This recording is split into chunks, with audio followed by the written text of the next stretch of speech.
안녕하세요, 여러분. 퍼펙트 전산세무회계 저자 황현숙입니다. 이번 시간에는 전산세무 2급 기출문제 이론 해설을 진행해 보려고 합니다. 저희 준비는 어떤 횟수 해주시면 되냐면 87회입니다. 자, 전산세무 2급 87회는요, 합격률이 31.15%가 나온 상태입니다. 31% 정도 나왔다라고 하면 통상적인 합격률은 나왔다, 이렇게 보시면 될 것 같아요. 일반적으로 세무는 30에서 한 40% 정도대의 합격률이 나오기 때문에 기본은 나온 것 같아요. 근데 최근 들어서 최근 몇 년의 추이를 좀 보면 합격률이 조금 편차가 많이 난다는 느낌이 조금 있습니다. 뭐 20%대가 나왔다가 갑자기 50%대가 나오고, 그래서 변별력에 문제가 좀 있나? 아니면 통상적인 평균 합격률을 맞추기 위해서 그런가? 라는 생각도 들긴 하는데요. 합격률 차가 조금 큰 경우들이 좀 있어서 뭔가 문제가 있나 싶은 생각이 조금 제 입장에서는 들기도 합니다. 자, 준비들 되셨으면 저희는 1번 문제부터 들여다보도록 하겠습니다. 시작해 볼까요, 여러분? 자, 첫 번째 문제는요, 저희가 재무회계 개념 쪽을 배우실 때 재무대표 작성과 표시 또는 재무상태표, 손익계산서 작성 기준이라는 걸 여러분들이 공부하신 적이 있을 거예요. 네, 그 부분과 관련된 문제이다 라고 보시면 될 것 같습니다. 다음 중 재무제표 작성과 표시에 대한 설명으로 틀린 것은? 자, 여기에 키는 재무제표 작성과 표시라는 부분입니다. 그리고 올바른 게 아니라 틀린 것은 이라고 얘기했습니다. 첫 번째, 자산과 부채는 유동성이 높은 항목부터 배열하는 것을 원칙으로 한다. 맞습니다, 여러분. 유동성이 높은 것부터 표시합니다. 그래서 저희가 유동자산이 있고 유동자산 중에 유동성이 가장 높은 건 당좌자산이죠. 그리고 당좌자산에서도 현금이 유동성이 가장 빠르겠죠, 여러분. 네, 그렇기 때문에 그 순서대로 나열이 됩니다. 자, 높다라는 걸 다른 말로 빠른이라는 표현으로 얘기할 수도 있습니다. 그리고 유동성 배열은 자산과 부채에 대해서만 합니다. 자본은 유동성 배열은 해당되지 않습니다. 그거까지 같이 가져가시면 좋을 것 같고요. 자, 그리고 자산은 1년 또는 정상적인 영업 주기를 기준으로 유동과 비유동 자산으로 분류한다. 맞죠, 여러분? 그리고 1년이라고 하는 시점은 보고기간 종료일을 기준으로 가져가죠. 세 번째, 중요하지 않은 항목은 성격이나 기능이 유사한 항목으로 무엇할 수 있다? 통합하여 표시할 수 있다. 자, 중요하다라고 하는 건 반드시 본문에 직접 표시를 하는 게 맞습니다. 또는 주석에 세부적으로 달아주는 게 맞습니다. 자, 그런데 중요하지 않다라는 건 통합 표시할 수 있습니다. 대표적인 게 저희는 현금이 현금성 자산이라고 하는 통합계정 과목을 배우신 적이 있을 겁니다. 네, 그렇게 생각하시면 되고요. 자, 그리고 네 번째, 기타 포괄 손익 누계액. 여러분, 기타 포괄 손익 누계액은 자본에 속하는 항목이죠. 그래서 자본의 항목은 5가지인데 그 중에 기타 포괄 손익 누계액은 만기 보유 증권 평가 손익. 여러분, 만기 보유 증권이 아니겠죠. 만기가 아니라 우리는 이 자리에 들어야 되는 건 매도 가능 증권이 맞습니다. 매도 가능 증권 평가 손익, 해외 사업 환산 손익 및 현금 흐름 위험 회피 파생 상품 평가 손익 등으로 구분하여 표시한다. 자, 4번은 기타 포괄 손익 누계액에 해당되는 계정 과목을 알고 있나요? 라고 하는 걸 물어보는 문제였네요. 그래서 만기 보유가 아니라는 거. 그리고 이 기타 포괄 손익 누계액에 들어갈 수 있는 계정 하나를 더 기억하신다면 우리 유형자산은 재평가를 할 수도 있죠, 여러분. 그러면 재평가 잉여금이 발생할 수 있습니다. 그럼 재평가 잉여금도 기타 포괄 손익 누계액에 해당하는 계정 과목이 됩니다. 그래서 이렇게 정리가 되네요. 그러면 여러분 답은 몇 번이 되겠어요? 네, 답은 4번이 되겠죠. 그래서 답은 4번이 됩니다. 그래서 그렇게 정리해 주시면 되는 거고요. 그래서 4번. 지금 제가 뭔가 하나 키를 좀 손을 댔는데 지워지긴 했는데 제가 원하는 쪽으로 나오지는 않았네요.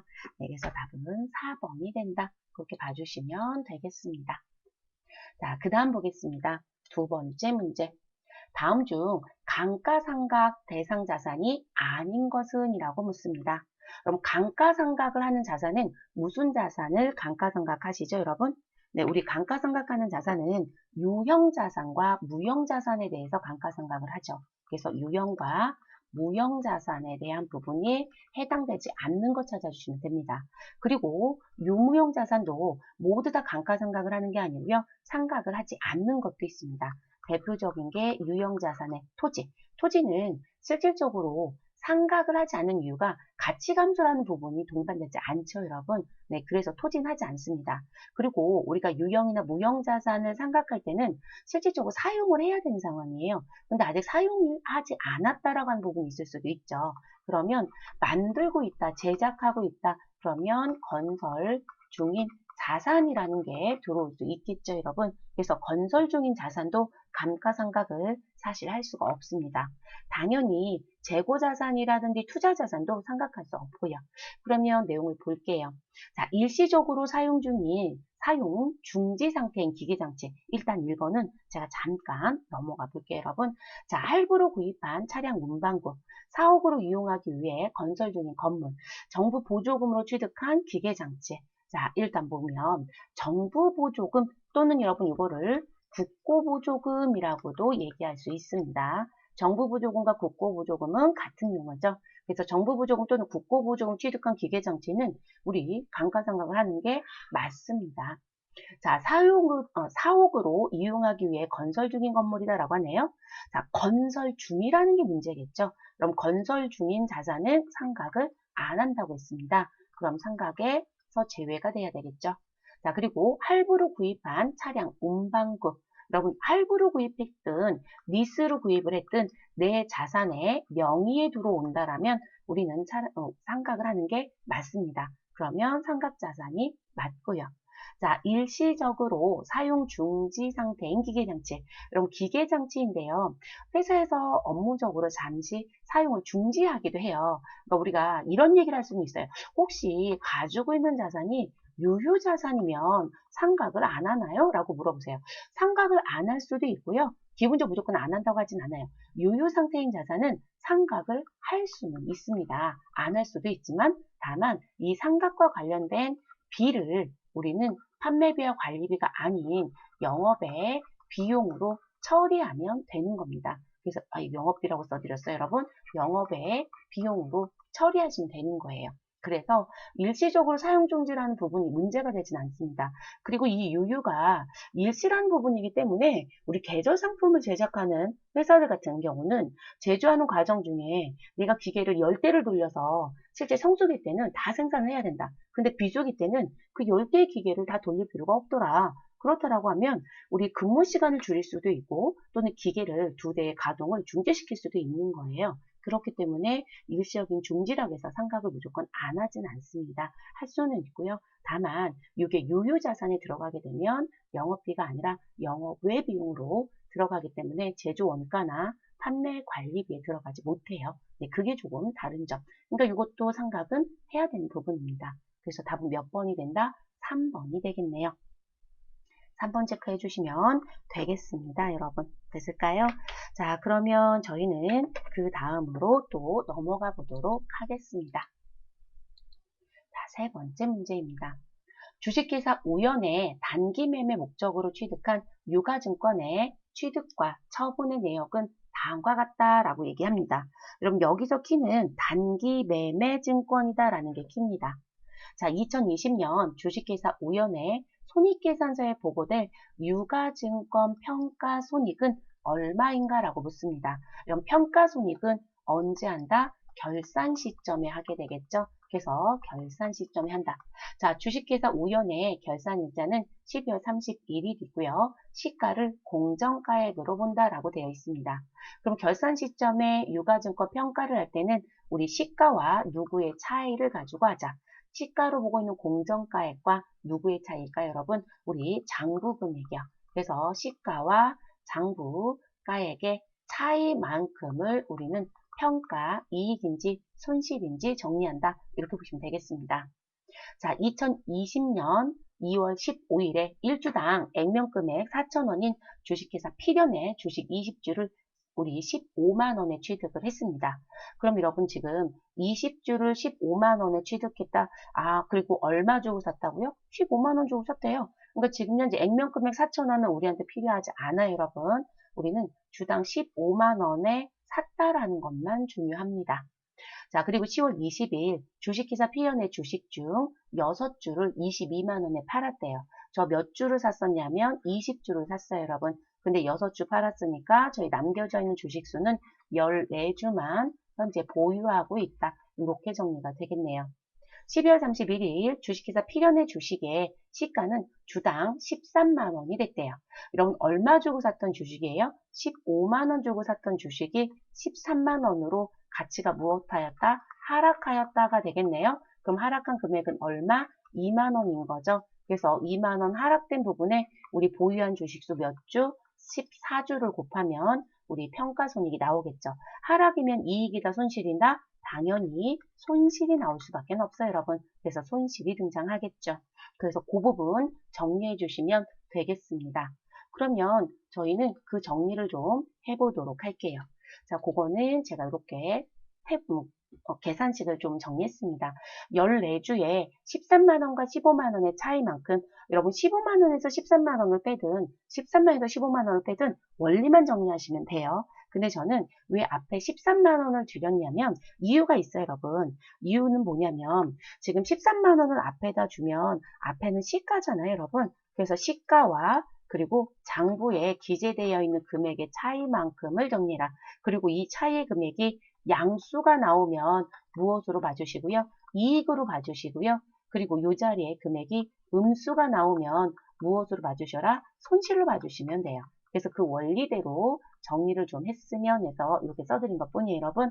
그러면 저희는 2만 원 아까 하락했다고 했고요. 여러분들 계산기 있으시니까 14주 곱하기 2만 원 해주시면 28만 원 나올 거고요. 금액이 하락했기 때문에 우리는 뭐가 된다? 손실이 됩니다. 그래서 평가 손실 28만 원 몇 번이 답이 되겠어요, 여러분? 3번이 답이 되겠네요. 이렇게 정리해 주시면 되겠습니다. 되셨을까요? 그래서 이렇게 정리. 자, 그 다음 문제로 또 넘어가 보도록 하겠습니다. 네 번째 문제. 주식회사 거성의 2020년 1월 1일 자본금은 4천만 원이고요. 자, 주식수는 4만 주이며 그리고 지금 액면가액은 1,000원이다 라고 나와져 있습니다. 자, 2020년 8월 1일 주당 900원에 만주를 유상증자하였다. 여러분 유상증자라는 건 내가 돈을 받고 주식을 주주들한테 내줬다. 이런 얘기가 되겠죠. 자, 2020년 기말 자본금은 얼마인가? 여러분 여기서 물어본 건 자본금을 물어봤고요. 기말의 자본금. 그러면 여러분이 기억해 주실 건 자본금은 무슨 부분? 발행한 주식수가 있겠죠, 여러분? 발행 주식수에 누구를 곱해서 우리 주당 1주당 액면가액을 곱하게 되죠. 그래서 액면가액을 곱해서 나온 금액이다 라는 것만 기억하시면 돼요. 자, 이렇게 말씀드린 이유가 뭐냐면 우리가 할인 발행했는지 할증 발행했는지는 중요하지 않다는 얘기예요, 여러분. 네, 그렇기 때문에 그러면 내가 가지고 있었던 자본금, 기초자본금은 얼마가 있었고요. 기초자본금은 4만 주 곱하기 액면가 1,000원에서 4천만 원을 가지고 있었습니다. 자, 그리고 그 주식에 우리는 몇 주를, 만주를 유상증자했습니다. 그럼 이 만주에 곱하기 얼마 해주시면 돼요, 여러분? 우리 1,000원 해주시면 되죠. 네, 그러면 이 금액은 얼마가 된다? 1,000만 원이 되겠네요. 그래서 우리 기말 자본금은 얼마가 된다? 5천만 원이 되죠. 그래서 2번이 답이 되겠네요. 그래서 그렇게 정리가 되는 부분인 거고요. 되셨을까요, 여러분? 그러면 우리 계산식 한 번 더 보여드릴게요. 그래서 기말 자본금은 기초 자본금의 증잔 자본금이에요. 근데 그거 말씀드린 것처럼 발행한 주식수, 그럼 4만 주에 우리 만 주를 더하면 5만 주 곱하기 1주당 액면금액 1,000원 하면 5천만 원 나오잖아요, 여러분. 근데 그거하고 똑같은 원리라는 거예요. 그래서 4천만 원 더하기 만 주 곱하기 1,000원에서 5천만 원인 2번이 답이 됩니다. 됐을까요? 네, 이렇게 정리하시고 마무리하시면 되겠습니다. 자, 그 다음 넘어가 볼게요, 여러분. 5번째 문제. 자, 수익적 지출 항목을 자본적 지출로 잘못 회계 처리한 경우, 자, 수익적 지출을 자본적 지출로 처리를 잘못했다. 자, 원리를 따져보시면 되는 거죠. 자, 그 경우에 재무제표에 미치는 영향으로 잘못된 것은 이라고 합니다. 다섯 번째 문제는요. 회계 2급부터 세무 1급까지 항상 자주 되는 출제입니다. 이게 수익적 지출을 자본적 지출로 낼 수도 있고요. 내가 결산 시점에 뭐 선수수익이라든지 미수수익이라든지 성급비용이라든지 미지급비용을 계상하지 않았다. 과대 계상했다. 과소 계상했다. 라고 했을 때 어떻게 되느냐라는 문제도 같이 출제하는 경향의 문제라고 보시면 되겠습니다. 그래서 자주 내는 문제. 그러면 이건 정리 먼저 하셔야 되겠죠, 여러분? 자, 오류 회계하고요. 정상적인 회계 처리를 지금 보여드렸는데요. 자, 오류를 했다는 얘기는 수익적 지출 항목을 자본으로 했다라는 부분이 잘못된 거잖아요. 그럼 자본적 지출은 자산으로 처리한다는 얘기고 수익적 지출은 비용으로 처리한다는 건 여러분들이 알고 계셔야 되는 거죠. 그러면 기계장치라고 하는 자산으로 차변에 처리를 했다. 그런데 정상적인 회계 처리는 수선비라고 하는 비용으로 회계 처리하는 게 맞다라는 얘기겠죠. 대변에는 어떤 게 들어오든 상관이 없어요, 여러분. 대변은 변함이 없을 거니까요. 그러면 결론적으로 정상적인 회계 처리를 오류를 범했으니까 우리는 비용은 지금 현재 계상된 적이 없다가 되죠. 대신에 자산이 계상됐다는 얘기가 되는 거죠. 그러면 자산은 과대하게 계상이 되었을 거고요. 비용은 과소하게 계상이 됩니다. 근데 비용은 손익계산서 IS 계정입니다. IS 계정은 결과가 어디에 재무상태표까지 영향을 주게 되죠. 그러면 비용이 과소 계상이 되면 당기 순이익은 과대하게 계상이 됩니다. 왜냐하면 당기 순이익은 수익에서 누구를 빼서 비용을 빼서 나오게 되잖아요. 근데 비용이 과소 계상이 됐으니까 이익은 커질 수밖에 없다는 거죠. 그리고 당기 순이익이 커지면 우리 재무상태표에 있는 자본인 이익잉여금이 뭐가 될 것이다? 같이 과대 계상이 될 수밖에 없는 거죠. 그러면 1번부터 4번의 내용을 찾아주시면 되겠네요. 그리고 지금은 틀린 것을 찾아주세요 라고 있습니다. 자, 당기 순이익은 과대 계상이 된다. 맞죠, 여러분? 자, 현금 유출액에는 영향을 미치지 않는다. 제가 대변은 변함이 있다, 없다? 변함이 없다라고 했습니다. 그래서 변화라는 부분은 발생하지 않아요. 똑같다는 거죠. 자, 자산이 과대 계상이 된다? 맞습니다. 자본이 과소가 되는 게 아니라 자본이 뭐가 된다? 과대 계상이 될 수밖에 없죠, 여러분. 자본의 이익잉여금이 커진다고 분명히 말씀을 드렸습니다. 그래서 이렇게 정리가 되겠죠. 그러면 답은 몇 번이 된다? 4번이 되겠네요, 여러분. 네, 그래서 4번으로 체크하시면 되겠습니다. 5번과 같은 패턴은 꼭 숙지 좀 해주셨으면 좋겠어요, 여러분. 이게 반대로 나올 수도 있고요. 아까 서두에 문제 시작하기 전에 말씀드렸던 그런 패턴으로 또 출제가 될 수도 있기 때문에 꼭 기억을 해주시는 게 좋겠습니다. 6번째 문제입니다.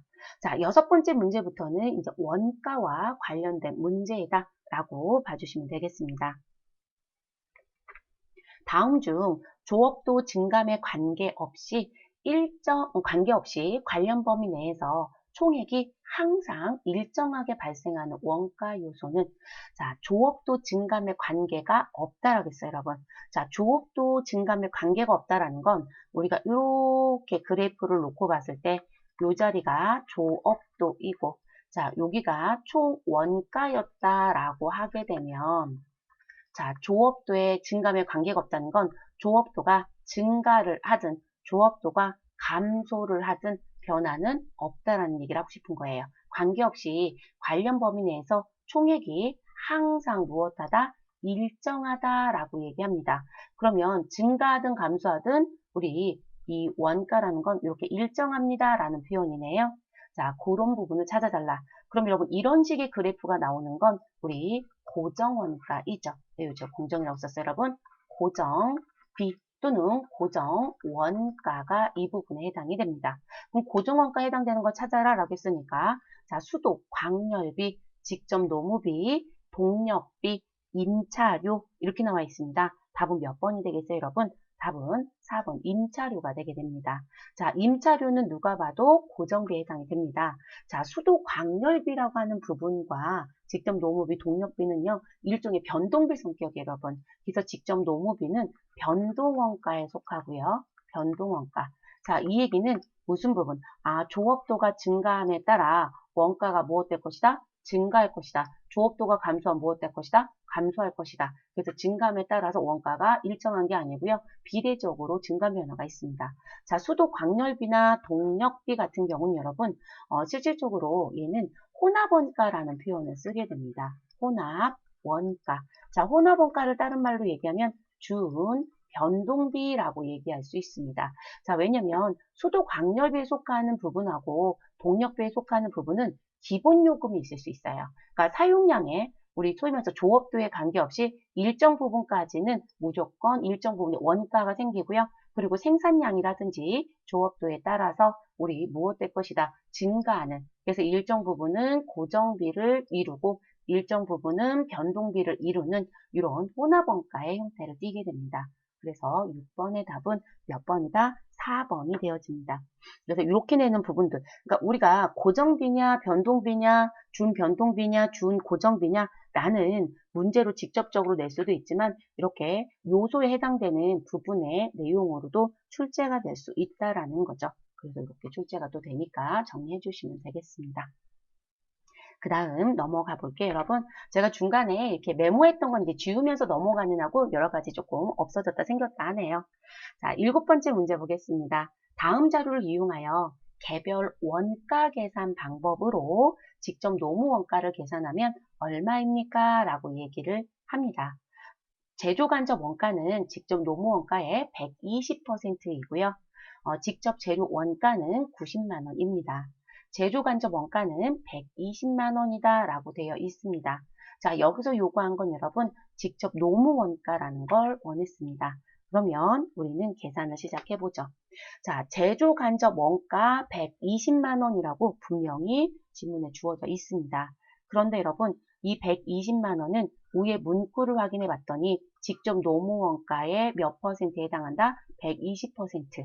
그럼 결론적으로 직접 노무 원가를 x라는 값으로 놓고 봤을 때 x 곱하기 120% 한 게 얼마이다? 120만 원이란 얘기잖아요. 그러면 여러분 결론적으로 직접 노무 원가가 100이면 여기가 120이 되지 않나요? 그죠? 근데 그런 원리네요. 너무 쉬웠던 문제이긴 하네요. 그러면 직접 노무 원가는 120만 원 나누기 120% 하시면 우리 얼마가 나온다? 100만 원이 나오게 되죠. 그래서 정답은 2만 원이 됩니다. 뭐 특별하게 어려웠던 문제는 아니에요, 여러분. 네. 그리고 여기 개별원가 계산 방식을 한다라고 했으니까 여러분, 개별원가 계산 방식의 특징은 뭐냐면 우리가 직접 재료비가 있고요. 직접 노무비가 있죠, 여러분. 그럼 직접 재료비, 직접 노무비, 제조, 간접비 모두 다 뭘 해요, 여러분? 이 부분 실제 투입됐던 금액 갖고 계산하는 부분이겠죠. 뭐 그리고 개별원가의 특징은 개별원가의 특징은 우리 원가 계산을 무엇하겠다? 케이스 바이 케이스 각각 하겠다는 특징이겠죠. 네, 뭐 그런 부분이기 때문에 이 개별원가 계산 방법으로 계산하는 직접 노무원가 계산이라고 해서 여러분들이 원가 계산하셨을 때 배우셨던 공식이 크게 달라지진 않습니다. 네, 그래서 크게 달라지진 않으시니까 그건 고민하지 않으셔도 되는 부분이었습니다. 답은 2번. 정리되셨으면 우리는 8번째 문제로 넘어가 보겠습니다. 정상 원가 계산 제도 하에서 제조간접비의 배부 차이를 총원가 기준법 비례배분법이고요. 총원가 기준법인 비례배분법으로 조정하고 있으나 만약 배부 차이 전액을 매출 원가에서 조정한다면 매출 총이익의 변화에 대한 설명으로 올바른 것은 이라고 묻고 있네요. 자, 일단 저는 계산하는 공식을 좀 화면에 띄워놓고 세부적인 설명을 좀 해보도록 할게요, 여러분. 자, 지금 여기서 물어본 부분은 뭐냐면 여러분, 일단 정상원가 계산 제도라고 되어 있네요. 정상원가 계산이다라고 하는 부분은 어떤 의미가 되시는 부분이냐면 우리가 원가의 구성을 크게 나누면 직접비와 간접비, 그리고 그 직접비는 직접 재료비가 있고 직접 노무비가 있죠, 여러분. 직접 재료비하고 직접 노무비는 말 그대로 직접 원가에 해당되는 부분입니다. 직접 원가라는 부분인데 이 직접 원가가 실제로 발생된 실제 원가로 계산을 합니다. 근데 원가를 계산하는 부분에 이 실제 원가를 제조 간접비라고 하는 공통비에 대한 부분까지 계산을 하게 되면 원가 산정이 너무 늦어져요. 그래서 정상 원가 계산에서는 직접 재료비나 직접 노무비는 실제 원가를 가지고 산정을 하지만 제조 간접비에 대해서는 어떻게 하자? 과거의 데이터를 기준으로 무엇하자? 우리는 예정에 대한 부분을 가지고 계산을 하자. 그래서 예정 배부를 하자. 그리고 예정 배부를 가지고 정리한 다음 추후에 가서 무슨 부분? 실제로 발생된 금액과 실제 발생액과 무엇해서 비교해서 우리 그 부분에 대한 차이가 생기게 되면 당연히 차이가 생길 수 있어요, 여러분. 예정 배부는 100을 했는데 실제 발생은 90이 됐다. 그럼 여러분 우리는 10만큼 차이가 생기죠. 과대 배부했다고 얘기할 거고요. 반대로 내가 예정 때 배부를 100을 했는데 실제 발생된 건 120이다. 그럼 차이는 20이 생기잖아요. 그럼 여러분 이 경우에는 과소배부했다는 얘기를 할 거예요. 그럼 이 차이에 대한 거, 10과 20에 대한 차이에 대해서 뭘 해야 된다? 정리해야 돼요, 여러분. 그리고 이 차이를 배부 차이라고 얘기를 합니다. 자, 그럼 이 배부 차이를 정리할 수 있는 방법은 우리가 매출 원가로 정리할 수 있는 방법도 있고요. 영업의 손익법으로 정리할 수 있는 방법도 있고요. 비례 배부법으로 정리할 수 있는 방법도 있습니다. 근데 여기서 얘기하는 건 나는 비례 배부법으로 조정을 할 건데 지금 이 부분을 매출 원가로 전부 다 조정을 하게 되면 어떻게 되느냐 이 얘기예요. 매출 원가로 조정한다는 건 말 그대로 매출 원가로 그대로 다 보내겠다예요.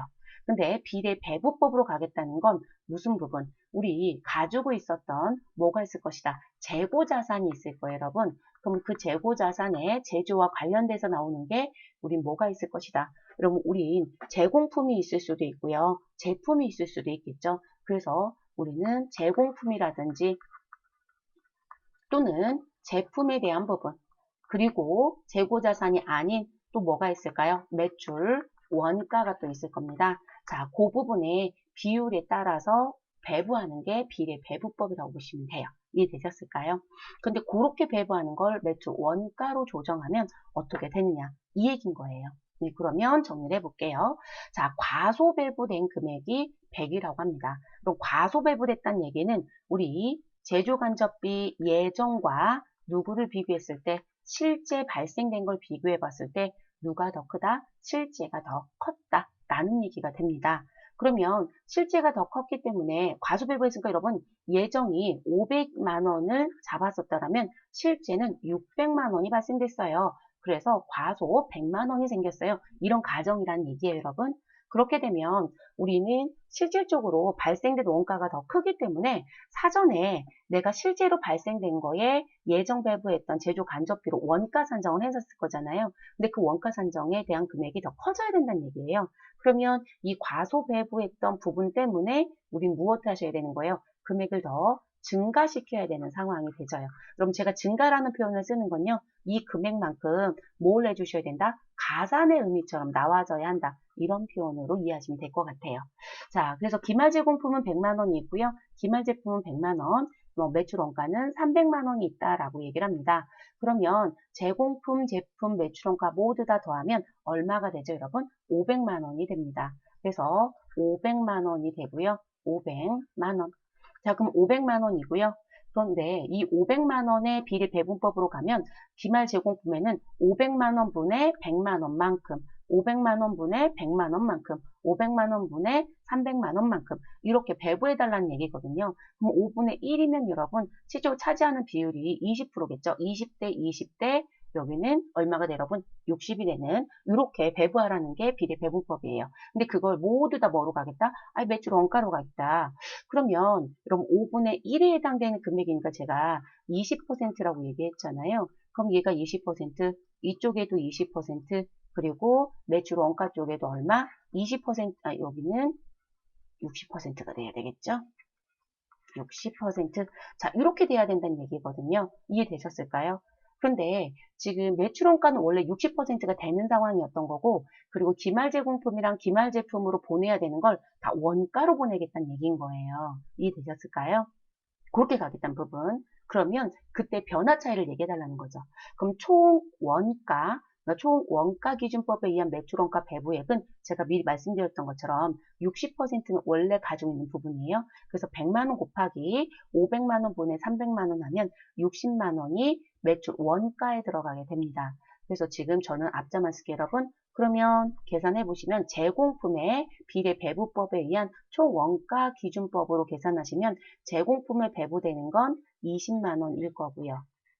그리고 기말 제품에 배부되는 것도 20만 원이겠죠. 그리고 매출 원가 이 부분은 제가 매출 원가 이렇게 쓸게요. 자, 이 부분은 60만 원이다라고 해서 우리는 과소 배부된 거 100만 원의 배부가 정리가 됩니다. 자, 근데 지금 여기 20만 원, 20만 원 했었던 부분도 우리 원가로 전액 다 보내버리겠다는 거죠. 그럼 원가는 우리 40만 원만큼 뭐가 될 것이다? 여기에 40만 원만큼 우리 추가해버리는 거니까 원가가 증가될 수밖에 없겠죠, 여러분. 이해되셨을까요? 그래서 매출 원가 배부법에 의한 매출 원가 배부액이 되면 100만 원이 돼버리니까 총 원가 배부 기준법에 의해선 60만 원과 100만 원의 차이만큼인 40만 원만큼 더 많이 원가에 들어갔다. 그래서 매출 원가는 증가하게 됩니다. 그러면 결론적으로 우리는 원가는 일종의 비용의 성격이에요, 여러분. 그럼 비용이 증가했으니까 우리 이익은 뭐가 될 것이다? 감소할 수밖에 없죠, 여러분. 그래서 매출 총이익은 40만 원만큼 감소하게 됩니다. 자, 여기서 물어봤던 건 매출 총이익의 변화예요, 여러분. 그러니까 매출 총이익은 40만 원이 감소하죠. 만약에 이 부분이요. 총원가 기준법으로 갔었더라면 매출원가에 배부되는 건 60만 원밖에 없는 거예요. 그렇게 되면 실질적으로 매출 총이익의 변화는 60만 원만 변경이 되고 끝나지는 거거든요. 그래서 이제 그걸 물어보는 부분입니다. 그럼 여러분 답은 몇 번이 되겠어요? 우리 1번이 되겠네요. 그래서 매출 총이익 40만 원만큼 무엇된다? 감소된다라고 하는 게 답이라고 보시면 되겠습니다. 됐을까요? 이 문제는 사실상 쉬운 문제는 아니에요, 여러분. 왜냐면 우리가 개조간접비 배부 차이에 대해서 배부하는 부분에 대해서 세무2급은 출제의 횟수를 놓고 봤을 때 아주 높지 않아요. 세무 1급을 혹시라도 2급을 준비하고 나서 추후에 나는 세무 2급이 끝나고 나면 1급도 준비할 예정이다. 그런 분들은 지금 이 제조간접비 배부 차이에 대한 배부 방법을 무조건 숙지하셔야 돼요. 세무 1급은 단골이에요. 세무 1급은 무조건 나온다고 보셔야 돼요. 근데 세무 2급은 시험 문제가 조금 어려울 때 나오는 부분이에요. 그래서 이 8번 문제를 많이들 공부를 안 하세요. 그래서 이 문제가 나오면 대부분 많이들 틀리시더라고요. 그래서 이것도 세무의 시험 범위 맞아요, 여러분. 회계 쪽에서는 종류만 그냥 물어보는 정도라면 세무부터는 계산 문제를 내도 시험 범위 이탈은 아니에요, 여러분. 풀어주셔야 되는 게 원래 맞습니다. 그래서 이렇게 정리하시면 되는 부분이고요. 그러면 저희는 그 다음 문제로 넘어가 보도록 하겠습니다. 자, 9번째 문제입니다. 다음 중 제품 생산 과정에서 발생하는 비정상적인 공동품 원가를 처리하는 항목으로 가장 타당한 것은? 자, 여러분, 이 부분은 반드시 가져가셔야 되는 부분이요. 그럼 제가 답을 먼저 보여드렸는데 이걸 먼저 보여드리고 싶었어요. 이거 꼭 기억해 주실 것. 자, 정상적인 공동품 원가이다. 이런 공손이라고 하는 건 생산하는 과정 중에요. 나올 수밖에 없는 좀 더 짜투리? 뭐 이런 거라고 보시면 될 것 같아요. 그러면 정상적인 공손품에 해당되는 부분이다라고 얘기가 되어지면 우리는 제품의 원가로 처리하는 게 맞습니다. 아, 짜투리라고 하면 또 작업폐물이니까 여러분 제가 정정해 드릴게요. 작업폐물보다는 불량품? 뭐 이런 거라고 보시는 게 더 가깝겠네요. 그래서 일반적으로 우리가 생산하는 과정 중에 아무리 품질 관리를 잘해도 불량이라는 건 나올 수밖에 없어요. 안 나오면 아주 좋겠지만 그래서 그런 부분에서 나온 부분이 우리가 아무리 관리를 잘해도 항상 우리는 0.01%의 공손이 발생하더라. 그러면 이 부분은 벌써 예측이 나온 거거든요. 그래서 그런 걸 정상적인 공손이라고 얘기를 합니다. 그러니까 우리 일반적인 생산 과정에서 나오는 거. 그러면 제품의 원가로 처리합니다. 소위 말해서 제조 원가가 된다는 거예요. 그런데 비정상적인 공손품 원가이다. 자, 비정상적이라는 건 제가 생산하는 과정 중에 원래 일상적으로 나오는 게 아니에요. 그러니까 갑자기 전기가 나가서 기계가 모두 다 멈췄다. 그러면 여러분 기계에서 돌아가고 있던 물건들이 모두 다 사실상 불량이 발생할 수밖에 없어요. 근데 그런 일은 잘 일어나지 않잖아요. 그렇죠? 근데 그런 부분들은 정상적이지 않다고 얘기합니다. 그래서 비정상적인 공손이라고 얘기를 합니다. 그러면 그 비정상적인 공손품 원가는 손익계산서로 들어갑니다. 그래서 영업의 비용으로 처리합니다. 그래서 이걸 다른 말로 얘기하면 기간원가로 처리합니다 라고 합니다. 그래서 기간원가는 손익계산서에 원가로 처리한다 라는 표현하고 같습니다. 그래서 답은 3번이 됩니다. 11번째 문제입니다. 자, 종합원가 계산 흐름을 바르게 나열한 것은 여러분 이 부분은 그냥 암기의 문제인 거죠. 뭐 특별한 부분 자체가 없습니다.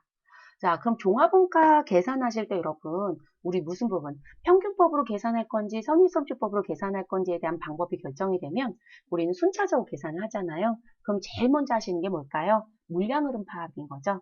그래서 제일 먼저 하는 건 물량흐름 파악입니다. 이게 1번입니다. 자, 물량흐름 파악이라는 건 이런 얘기가 되겠죠. 이렇게 제공품 계정이 있었다라고 하면 나는 기초가 얼마가 있고요. 단기에 착수한 거, 투입한 게 얼마가 있고요. 그리고 완성된 완성품이 얼마이며 그리고 미완성된 기말이 얼마가 남겨졌습니다. 라고 해서 제공품에 대한 수량을 정리하는 부분. 그래서 이거 수량 정리하면서 무슨 정리도 할까요, 여러분? 우린 완성도 정리도 같이 하시겠죠. 네, 그런 게 물량흐름 파악입니다.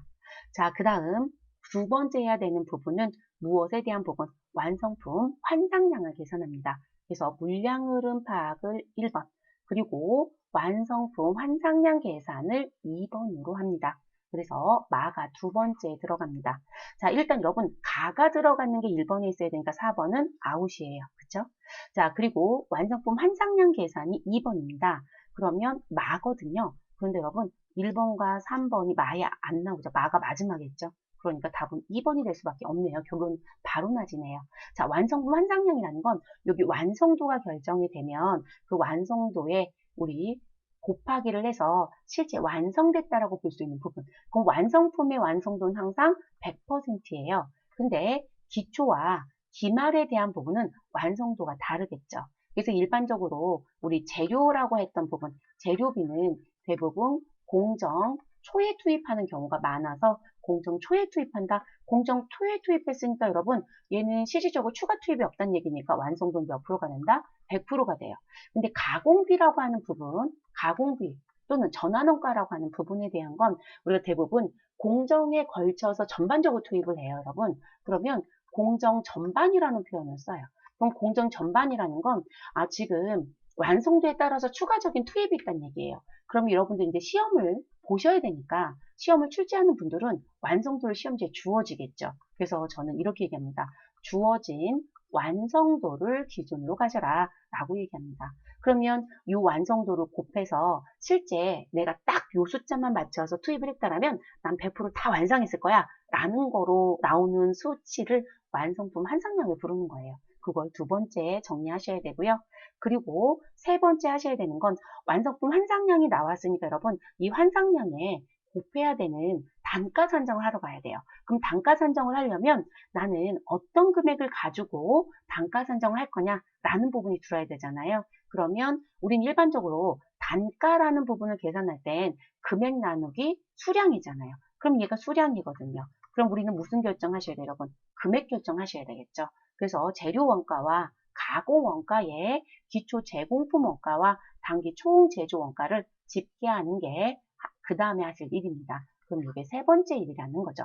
그러면 여기 기초에 수량이 있었다라면 이 기초에 전기에서 넘겨받을 때 가지고 온 우리 기초 원가가 얼마입니까? 라는 부분. 그리고 요거 착수라는 건 단기에 투입한 거예요. 그래서 이 착수가 단기 뭐가 된다? 총 제조 원가라는 표현을 쓰죠. 그래서 단기 총 제조 원가는 직접 재료비, 직접 노무비, 제조 간접비의 합계가 되는 거겠죠, 여러분. 그래서 이제 요거 가지고 정리가 되죠.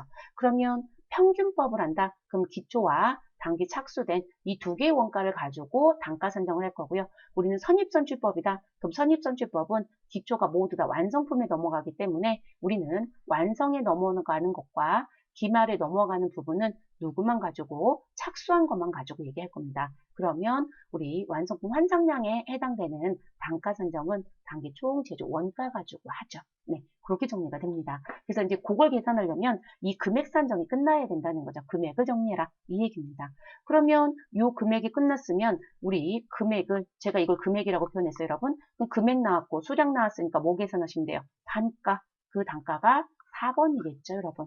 그래서 재료 원가와 가공 원가의 완성품 환상량에 대한 단위당 원가를 구한다. 그러니까 여러분 뭐가 돼요? 단가를 구한다. 이렇게 되는 거죠. 네, 되셨어요, 여러분?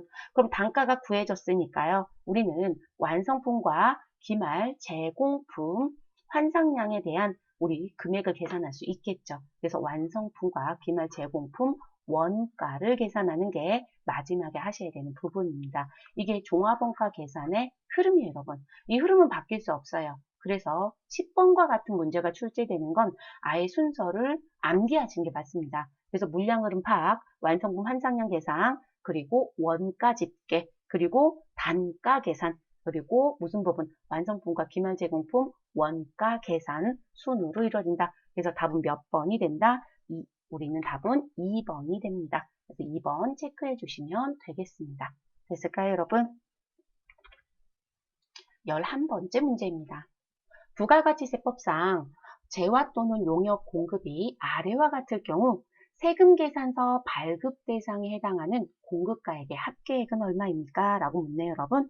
자, 지금 여기에 키는 세금 계산서를 발급하는 대상에 해당하는 공급가액의 합계. 그러니까 세금 계산서 발급 금액을 찾아라 이거하고 똑같은 거예요. 자, 내국 신용장에 의한 수출. 여러분, 내국 신용장이라는 게 우리한테 키죠. 내국 신용장 대신에 누가 들어올 수 있다? 구매 확인서가 들어올 수도 있죠. 그래서 구매 확인서 내국 신용장에 의한 수출 2,500만 원은 우리 영세율 무엇을 세금 계산서를 발급하게 되어 있습니다. 그러면 이건 동그라미겠네요. 자, 외국으로의 직수출. 여러분, 외국으로의 직수출은 우리 실질적으로 한국에서 나가니까 과세권이 한국에 있지만 내 상대편의 과세권은 해외에 있습니다. 그렇기 때문에 우리는 세금 계산서를 발급할 수 있다, 없다? 없습니다. 발급 교부에 대한 부분이 면제되어 있습니다. 그래서 세금 계산서 발급을 하지 않습니다. 면제에 해당되는 부분. 자, 부동산 임대 보증금에 대한 간주 임대료. 자, 요거 나온 김에 요것도 얘기해요, 여러분. 보증금은요, 반환 조건들이 있는 경우가 있어요. 그래서 보증금에 대해서 반환 조건이 있다라고 하시면 절대로 세금계산서 발급하지 않습니다. 그리고 부동산 임대와 관련된 보증금은 부가가치세법상 간주 임대료를 받게 되어 있습니다. 그러면 간주 임대료에 대한 10%의 부가가치세 징수 때문에 나오는 거예요. 자, 그래서 이 부분도 세금 계산서를 발급하지 않게 되어 있습니다. 그래서 세금 계산서 발급이 무엇되어 있다? 면제되어 있다. 그러니까 이것도 X가 됩니다. 자, 견본품 무상 제공입니다. 여러분, 견본품 무상 제공은 간주 공급으로 보나요? 안 보나요? 간주 공급으로 보지 않습니다. 자, 그리고 이 부분이 간주 공급에 해당이 된다라고 한다면 우리 과세 표준은 시가 500만 원이 됩니다. 그런데 간주 공급은 우리 직매장의 반주라는 걸 제외하고는 세금 계산서를 발급하지 않습니다. 그렇기 때문에 우리 네 번째 것도 해당 사항이 아예 없습니다. 그러면 영세율 세금 계산서 발급하는 누구만 들어오면 돼요, 여러분? 2,500만 원 1번만 들어오면 되겠네요. 그래서 답은 몇 번이 된다? 1번. 되셨어요? 네, 이렇게 정리하시고 자, 그 다음 우린 12번째 문제로 넘어가겠습니다. 다음 중 부가가치세법상 환급에 대한 설명으로 틀린 것은? 이라고 묻습니다. 환급입니다, 여러분. 자, 우리 부가가치세 환급의 제도는 두 가지가 있습니다. 무슨 환급이 여러분? 일반 환급 제도라는 게 있고요. 조기 환급 제도라는 게 있습니다. 이 두 가지 구분해 주셔야 되겠죠. 첫 번째, 일반 환급은 각 과세 기간별 확정 신고 기한 경과 후, 자, 분명히 명확합니다, 여러분. 확정 신고 기한 경과 후 30일 이내에 환급하여야 된다. 맞습니다. 그래서 확정 신고 기한이니까 여러분, 그러면 이거 다른 말로 얘기하면 여러분, 일반 환급은 우리 예정 때 환급이 나왔을 때 여러분, 우리 환급 신청할 수 있다 없다? 없다가 돼요. 그래서 일반 환급자는 예정 신고 부분은 환급 신청이 되지 않습니다. 환급이 안 된다. 그래서 그럼 예정 신고 때 환급세액 어떻게 해요? 자, 이 부분은 확정 신고할 때 여러분 예정 신고 미환급세액으로 입력해서 들어가게끔 되어 있죠. 그래서 그 표현 기억하실 것. 그럼 확정 신고 기한이니까 1기는 7월 25일을 기점으로 2기는 1월 25일을 기점으로 가겠죠. 그래서 30일 이내. 재화 및 용역의 공급에 영세율이 적용되는 경우에는 조기 환급이 가능하다. 맞아요, 여러분. 그래서 조기 환급의 사유는 세 가지가 있습니다. 그 첫 번째가 영세율이 적용되는 게 있다. 라는 부분. 두 번째, 우리는 사업 설비에 대한 부분으로 인하여 사업 설비 구입과 관련되어 우린 무슨 부분? 조기 환급이 생겼다. 그리고 또 하나 들어올 수 있는 부분 뭐가 있었냐면 여러분, 우리 무슨 부분? 재무구조에 대한 부분이 있죠. 저는 그냥 재무구조 개선으로 쓸게요, 여러분. 재무구조 개선과 관련돼서 들어온 거 한 가지가 더 추가됐습니다. 그래서 조기환급 사유는 세 가지. 그러면 2번은 맞는 얘기죠. 세 번째, 고정자산 매입 등 사업 설비를 신설하는 경우 조기환급이 가능하다. 네, 사업 설비를 신설하거나 우리 무엇하거나 우리 소위 말해서 증설하거나 뭐 또는 바꾸는 것도 있을 수 있겠죠. 네, 그런 부분들 모두 다 들어올 수 있습니다. 네 번째, 영세율 등 조기환급 기간별로 당해 조기환급 신고 기한 경과 후 25일 이내에 환급하여야 된다. 25일 이내가 아니라 여러분 15일 이내이죠. 그래서 영세율 등 조기환급 기간별이란 표현은 무슨 얘기시냐면, 자, 조기환급은 우리는 예정 때도 들어갈 수 있고 확정 때도 들어갈 수 있고 그리고 매 1월 단위로 들어갈 수도 있고 우리는 2월 단위로도 들어갈 수 있습니다. 그러다 보니까 우리는 과세기간 예정 확정 또는 매 1월, 2월이란 표현이 있어서 조기환급 기간별이란 표현을 쓸 수 있습니다. 그런데 이게 잘못됐네요. 그래서 답은 몇 번이 된다? 답은 4번이 되겠네요. 됐을까요? 그래서 환급은 요즘엔 조기환급 이렇게 단독을 내기보다는 여러분 이렇게 전체를 물어보는 문제 출제가 훨씬 더 많습니다. 13번째 문제입니다. 다음 중 부가가치세법상 공급 시기가 잘못된 것은? 이라고 묻습니다. 이 문제도 참 많이 내지 않나요, 여러분? 그죠? 공급 시기. 왜냐면 공급 시기를 잘 모르시면 세금계산서의 작성 일자가 잘못될 거고요. 세금계산서의 작성 연월이 잘못되면 부가가치세 신고하는 과세기간이 잘못될 수 있어요. 그렇기 때문에 공급 시기 중요합니다. 자, 상품권 등을 현금 또는 외상으로 판매한 후 해당 상품권 등이 현물과 교환되는 경우. 그러면 우리 상품권이 현물과 교환됐다? 그럼 교환하는 시점이 뭐가 될까요? 여러분 공급 시기가 되는 거죠. 그러니까 재화가 실제로 인도되는 때 맞는 얘기 여러분. 그러면 맞는 표현입니다. 자, 두 번째, 중간 지급 조건부로 재화를 공급하는 경우. 자, 재화가 인도되거나 이용 가능하게 되는 때. 자, 여러분, 이 부분은 일반적인 경우에 해당이 돼요. 네. 그래서 우리가 중간 지급 조건부이다 라고 하시게 되면, 중간 지급 조건부, 그리고 여러분, 요게 또 하나 누구도 우리 장기 할부도 포함을 시켜주시고요. 그래서 장기 할부. 그래서 중간 지급 조건부나 장기 할부는 재화가 인도되거나 이용 가능한 때가 아니고요. 우리 각대금을 받기로 한 때예요, 여러분. 대금을 받기로 한 때. 받은 때가 아니라 여러분 받기로 한 때. 이렇게 가셔야 돼요. 이해되셨을까요? 그래서 2번이 잘못된 거 찾으라고 했으니까 2번이 답이 되겠네요. 세 번째, 현금 판매, 외상 판매, 할부 판매.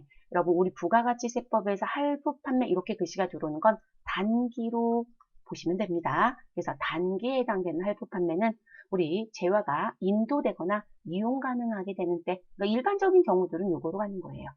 자, 직수출과 중개무역 방식의 수출의 경우는요, 수출 재화의 선적 또는 기적일로 보시면 됩니다.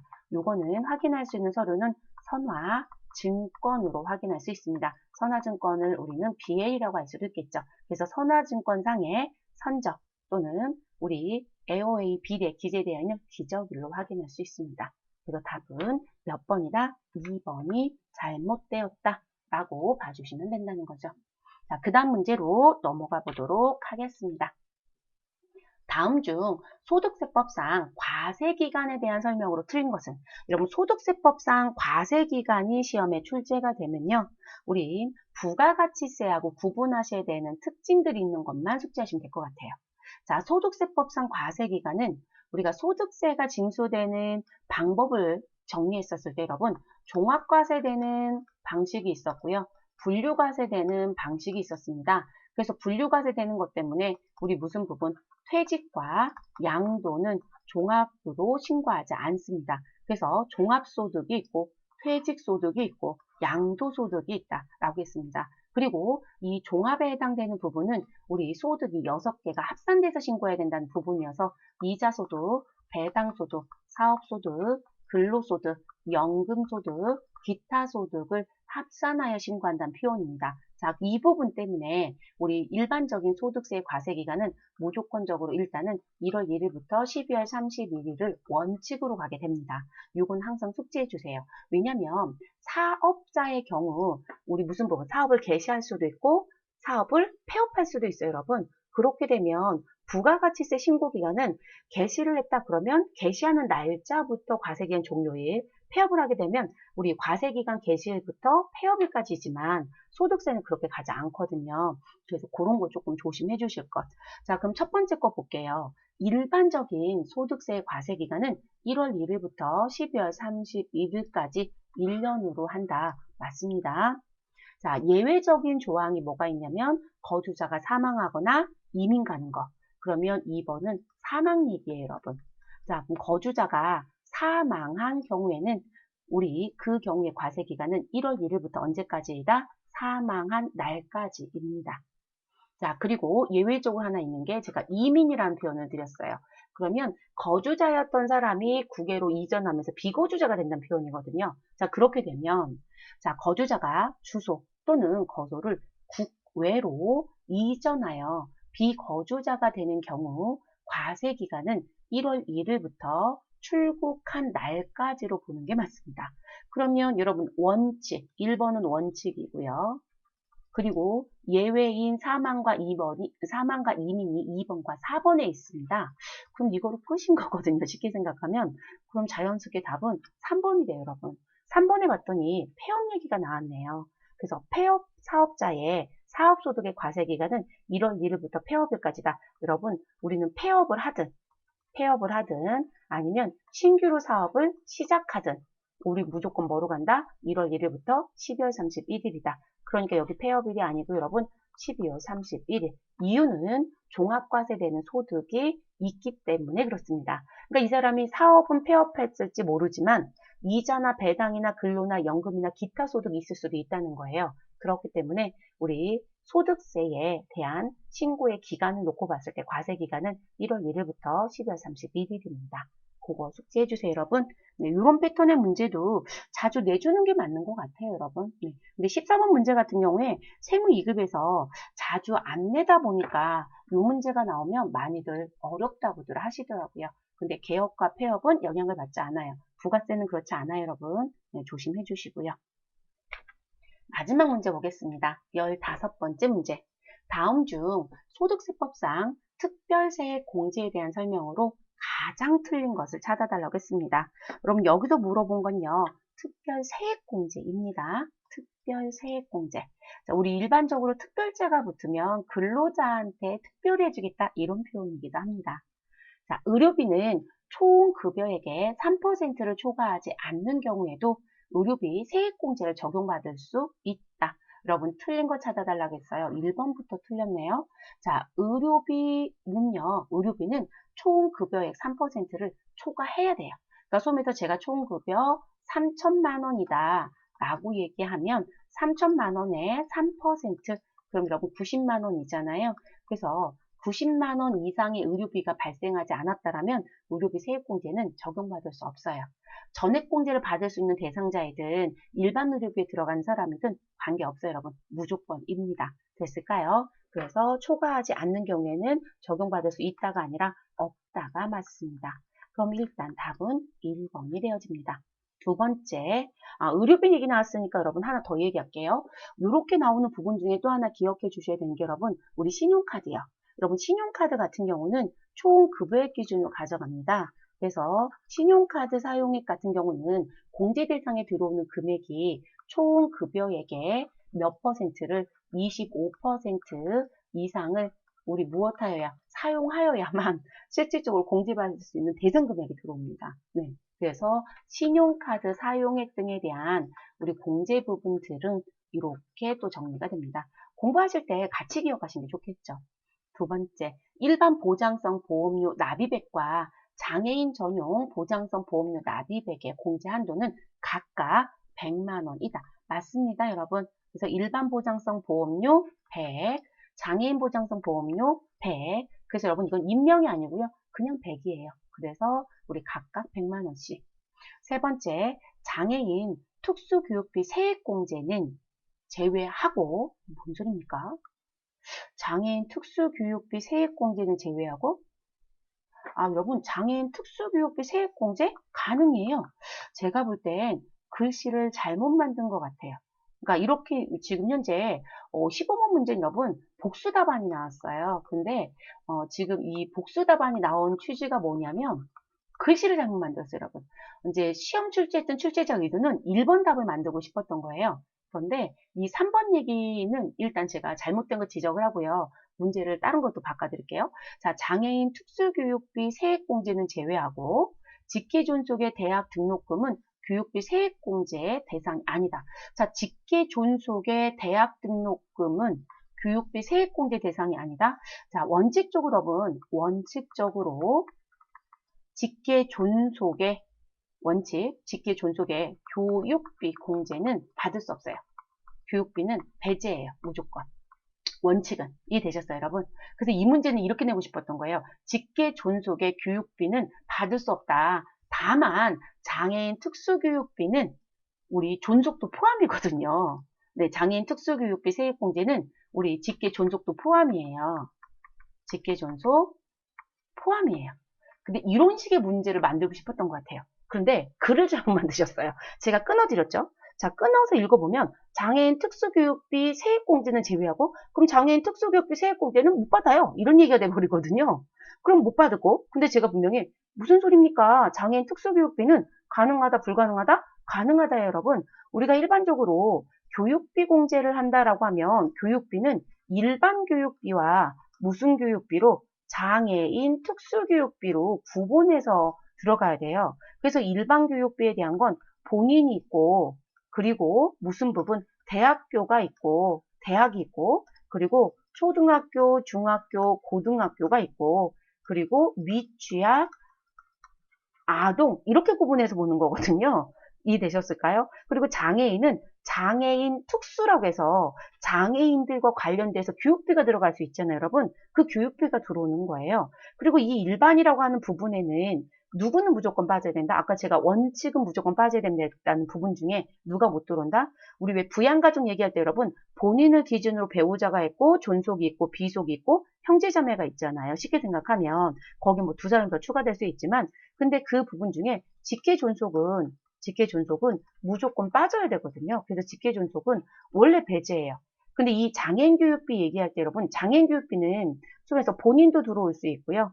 배우자도 들어올 수 있고요.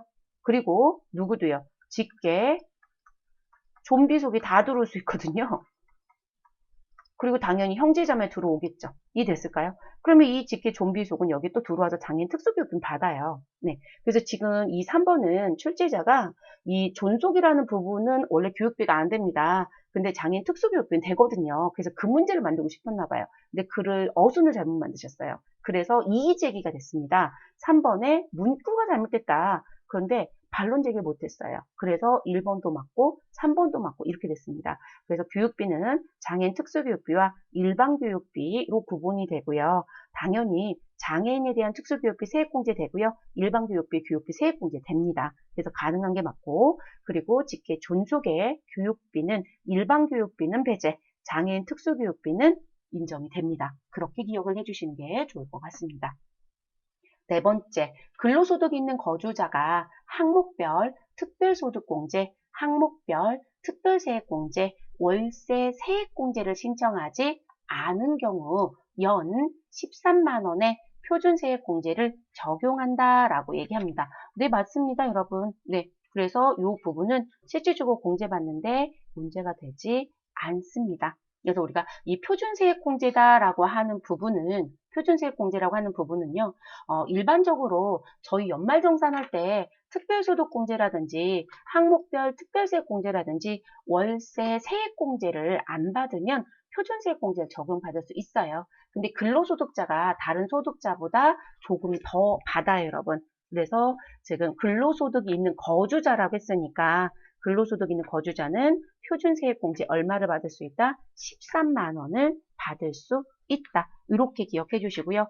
그리고 여러분 요거 나온 김에 여러분 하나 더 기억해 주실 건 그러면 표준세액공제라는 부분을 받는 과정 중에 근로소득자가 아닌 사람은 어떻게 되느냐.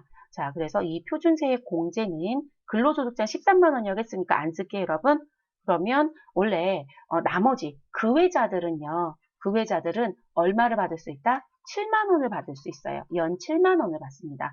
그런데 여기에 또 단서가 붙습니다. 다만 당신이 무엇에 해당이 된다라면 사업소수자 중에 여러분 성실사업자라는 분들이 있어요. 그래서 성실사업자에 해당이 된다라고 하면 금액이 늘어납니다. 그래서 표준세액공제에 얼마를 받을 수 있다? 12만 원을 받을 수 있습니다. 그래서 근로소득자는 13만 원, 그 외자들은 7만 원. 다만 성실사업자에 해당하면 12만 원의 표준세액공제를 받을 수 있다. 이렇게 정리하시면 되겠습니다. 이론이 조금 어려웠어요, 여러분. 제가 볼 때는. 이론이요. 원가는 한 문제가 어려웠죠. 네, 잘 안 낸다는 문제가 하나 있었고요. 그리고 소득세가 최근 들어서 전반적으로 조금 어려워요. 부가가치세보다 소득세가 점차적으로 어려워지는 경향이 좀 있어요, 여러분. 그래서 소득세 쪽은 책을 조금 정독을 하시는 게 시험 준비하는 목적상 좋지 않을까 싶습니다, 여러분. 그래서 그런 부분들은 좀 여러분들이 시험 준비하실 때 차근히 조금 경향 파악을 좀 해주시는 게 좋죠. 네, 그래서 답은 두 개가 된다라고 알아두시면 되겠습니다. 그래서 1번과 3번 되셨을까요, 여러분? 네, 요번 강좌 같은 경우도 근 1시간 정도 걸린 것 같네요. 그런데 지금 문제 부분들을 보시고 내가 이거는 좀 정리가 안 됐네? 그러면 여러분들 교재 갖고 계시잖아요. 교재 쪽에 가셔서 한 번 더 정리를 해주세요. 아까 같은 경우 표준세액공제 부분도 자주 안 내요, 여러분. 그러다 보니까 그 문제 출제할 때 많이 어려워하세요.